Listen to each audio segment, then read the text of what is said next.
होतं का असं कधी कधी, का कुणास ठाऊक, पण आजचा दिवस आहे ना माझा खरंच खूप कंटाळवाणा आणि त्याच्यापेक्षा म्हणजे खूप आळसवाणा असा वाटत होता.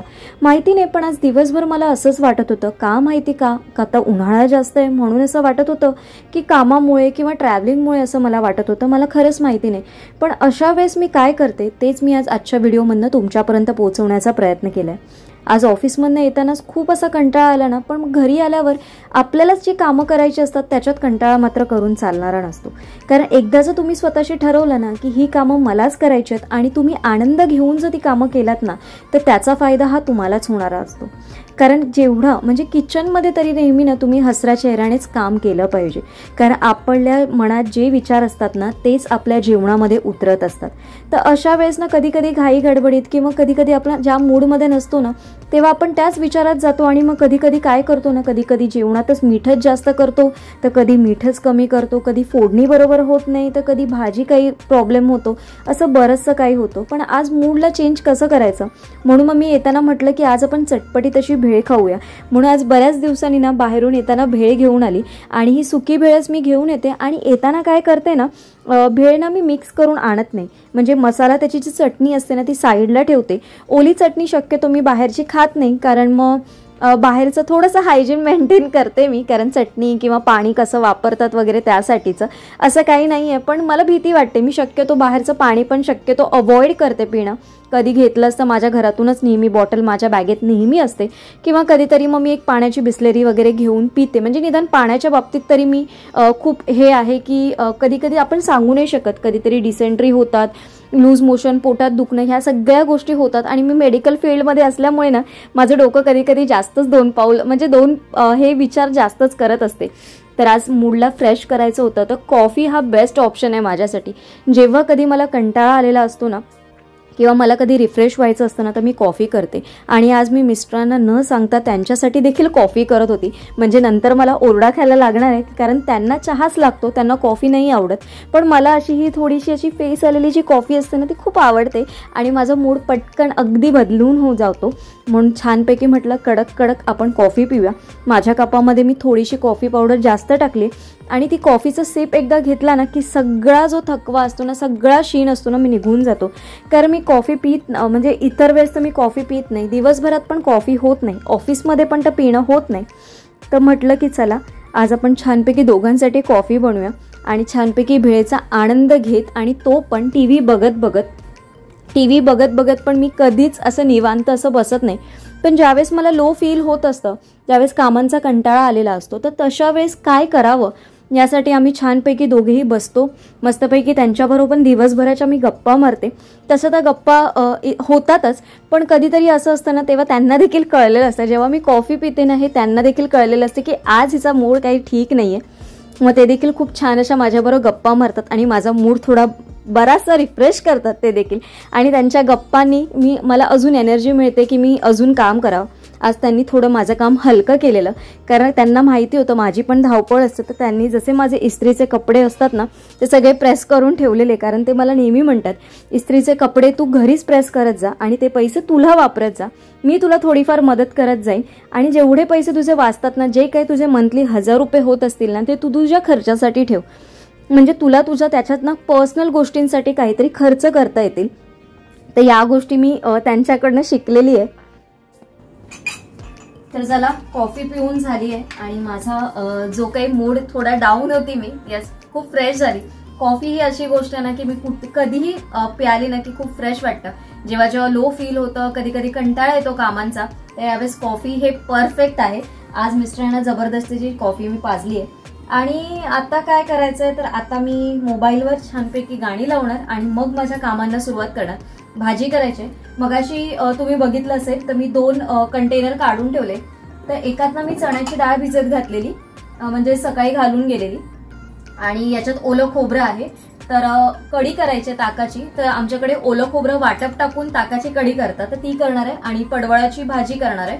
पडवळ पण आमच्याकडे पहिला मीठ लावून त्याला थोडंसं ठेवून घेतो, नंतर तो पिळतो आणि मग त्याची भाजी करतो. तर पडवळाची भाजी चण्याची डाळ घालून मला खूप आवडते. त्याचबरोबर मी दोडक्यामध्ये पण चण्याची डाळ टाकते, फ्लॉवरच्या भाजीमध्ये चण्याची डाळ टाकते. तर चण्याची डाळ मला आवडते. ह्या काही स्पेसिफिकली भाज्या त्याच्यामध्ये खूप छान असा फ्लेवर देतो. तुम्ही देखील नक्की ट्राय करून बघा. तर कधीतरी माझ्या बाबतीत असं होतं, जे मी तुमच्याबरोबर सगळ्याशी शेअर केलं. तुमच्या बाबतीत पण असं होतं तेव्हा तुम्ही काय करता मला नक्की कमेंट करून सांगा. तर आता छानपैकी गाणी लावूया आणि भांडी, कारण मला ना भांडी बेसिनमध्ये दिसली ना की खरंच खूप कंटाळा येतो. तर सर्वात आधी ही भांडी घासून घेऊया आणि मग पटापट आपल्या सगळ्या कामांना सुरुवात करायचं आहे. व्हिडिओ थोडे जरी आवडत असतील तर लाईक करा, शेअर करा, तुमच्या फॅमिली आणि फ्रेंड्स बरोबर शेअर करा आणि चॅनलला सबस्क्राईब करा अजून चॅनलला सबस्क्राईब केलं नसेल. आणि अजून एक गोष्ट, जी आपल्या चॅनलची मेंबरशिप आहे ती अजूनही तुम्ही घेऊ शकता. हार्डली मिनिमम 30 रुपीज काहीतरी मंथलीचे जे चार्जेस, अगदी मिनिमल चार्जेस मी ठेवलेले आहेत. जर तुम्हाला इंटरेस्ट असेल आणि तुम्हाला जर आपला फॅमिली मेंबर व्हायचं असेल, असे तुम्ही आहातच पण मेंबरशिप घेऊन जर व्हायचं असेल तर नक्की घ्या. आपल्या चॅनलवरती अवेलेबल आहे, तुम्हाला दिसेल जिथे सबस्क्राईब बटन असतं त्याच्या बाजूला जॉईन करून एक ऑप्शन असतो, तुम्ही तिथे क्लिक केलं की तुम्हाला तो ऑप्शन नक्की दिसेल. तर नक्की तुम्ही जॉईन व्हा आणि चॅनलला सबस्क्राईब केलं नसेल तर सबस्क्राईब करा. चला आता इथून कामांना सुरुवात करायची. चला. तर इथे आपण जे वाटप करणार आहोत कढीसाठी त्याचं साहित्य मी सांगते तुम्हाला. अगदी 2 छोटे चमचे मी घेतलेले आहे खोबरं, थोडेसे धणे घेतलेत, थोडीशी बडीशेप, कोथिंबीर मी पूर्ण एवढी नाही टाकणार आहे, थोडीशी टाकणार आहे, थोडी म्हटलं भाजीला होईल आपल्याला. एक छोटी मिरची घेतलेली आहे कमी तिखटाची आणि 2 ते 3 लसणाच्या पाकळ्या घेतल्यात. आता आपण हे ना सगळं मिक्सरला वाटून घ्यायचंय आणि त्याच्यानंतर मग तुमच्याकडे ताक असेल तर ताक, नाहीतर मग तुम्ही या वाटपामध्येच दही ओतून तुम्ही ते देखील मिक्सरला फिरवून घेऊ शकता. मी आता तुम्हाला दाखवते मी पुढे कसं करणार आहे ते. आता इथे आपण हे सगळं मिक्सरमध्ये ओतून घेतलंय. वाटपाचं जे काही सारण आपण जे घेतलेलं ते सगळं मिक्सरमधनं जेवढं बारीक करता येईल तेवढं बारीक करायचंय. मी हे मोठंच भांडं घेतलंय कारण मी याच्यामध्ये दही पण याच्यातच ओतून मिक्स करून घेणार आहे, कारण मी वेगळं असं घुसळणार नाही किंवा माझ्याकडे ताक नव्हतं आणि अगदी दही मी थोडंच घेतलंय त्याच्यामुळे म्हणून मी वाटप टाकलं, कारण दही माझ्याकडे थोडंच होतं आणि म्हटलं एका टाइम पुरती कढी भरपूर अशी होईल, कारण मग उरली तर आंबट पदार्थ परत उद्या राहतील. म्हणून मग म्हटलं की आपण वाटपाचीच करू आणि शक्यतो आमच्याकडे वाटपाचीच कढी केली जाते. तर आता वाटप आहे आणि दही आंबट आहे.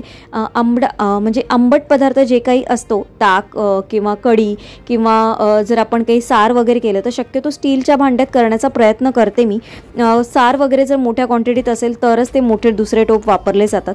तर इथे मी छोटासा स्टोप घेतलाय, याच्यामध्ये मी फोडणीला लसूण दिलंय, राई दिली आहे, थोडंसं जिरं टाकलंय, कढीपत्ता टाकलाय, हिंग टाकलाय आणि थोडीशी कोथिंबीर टाकली. असं सगळं टाकून मी फोडणी छानपैकी खरपूस न होऊ देता फोडणी करून घेतली. आणि आता आपण ही कढी जे सारण केलेलं मिक्सरला वाटप त्याच्यामध्ये ओतून घेते. या कढीला आपल्याला उकळ काढायची नाहीये, फक्त गरम करून घ्यायची आणि आता आपली कढी तयार झालेली आहे. इथे आता एका साईडला जो कंटाळा आलाय तो घालवण्यासाठी मी अजून काय करते तर माझं लिखाणाचं काम करून घेते.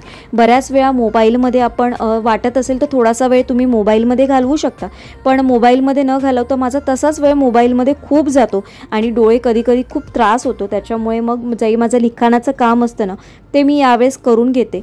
इथे आता जे कपडे प्रेस करून ठेवलेले ते देखील ठेवून घेते, म्हणजे उद्या सकाळसाठी मला हे सगळे रेडी मिळतील.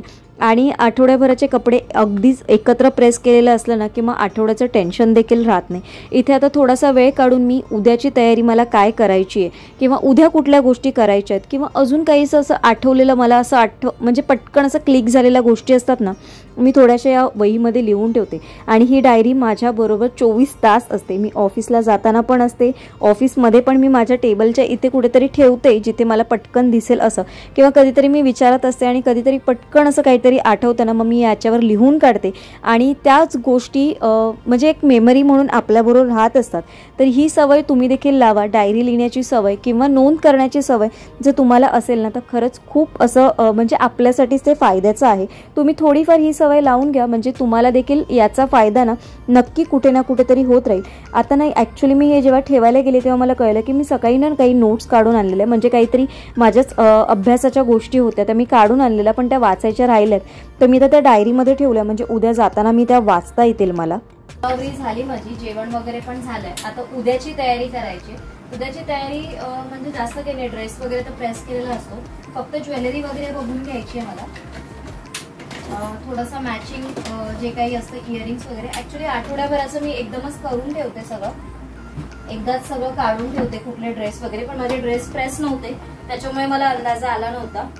तर आता ते फक्त काढून घेते आणि आजचा ब्लॉग मी इथेच एंड करते. आय होप तुम्हाला आजचा ब्लॉग आवडला असेल. साधा सिंपल आणि स्वीट असा ब्लॉग होता आणि माझ्या डे टू डे रुटीन मध्ये माझ्या याच गोष्टी मी तुमच्याबरोबर शेअर करत असते आणि तुम्हाला त्याचा फायदा होतो हे ऐकून मला खूप बरं वाटतं की आपण ज्या काही गोष्टी तुमच्याबरोबर शेअर करतो त्याने तुमचं लाईफ पण किंवा तुमच्या डे टू डे रुटीन मध्ये तुम्हाला त्याचा फायदा होतोय.